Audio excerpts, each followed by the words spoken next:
आमच्या घरात ना दोघांच्या शाळेच्या एंट्रीज वेगळ्या वेगळ्या आहेत. मुलगा दिवसभर शाळेत जाऊन येतो तरीसुद्धा येताना ना हसतमुख असतो आणि मुलगी शाळेत जातानाच जर तिला म्हटलं ना थोडंसं हस तरी एक जबरदस्तीचं छोटंसं हसू देऊन निघते.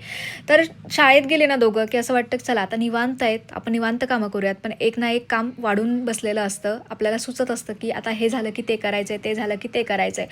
त्या निवांतपणामध्ये सगळीच कामं होऊन जातात. नंतर मग देवपूजा केली, मस्तपैकी स्वतःसाठी चहा करायचा होता. आज मला एक शूट करायचं होतं, त्यामुळे मी सकाळी पटापट कामं आवरून घेत होती. कारण की मुलं घरात नाही येत ना तोपर्यंतच सगळी कामं करून घेते. म्हणजे काही शूटिंग करायचं असेल, एखादा व्हिडिओ एडिट करायचा असेल, एखादा स्क्रिप्ट लिहायचा असेल, ते सगळं मी या वेळेत करते. आणि मग नुसतं चहा घेतला आणि पण आईचा निवांतपणा म्हणजे पुढच्या कामाची तयारी असते ना. तर मग आता स्क्रिप्ट लिहून झालं होतं आणि थोडीफार मी व्हिडिओची तयारीसुद्धा केली होती.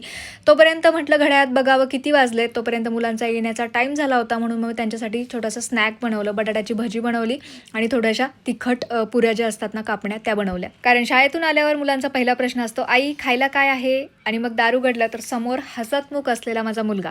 बस याचं ते हसू बघितलं ना की दिवसभराचा सगळा थकवा कुठल्या कुठे पळून जातो, काही कळतच नाही. आईचं चार्जिंग पॉईंट म्हणजे लेकरांचं हसू आहे, बरोबर ना? व्हिडिओ आवडल्यास लाईक, कमेंट, शेअर नक्की करा.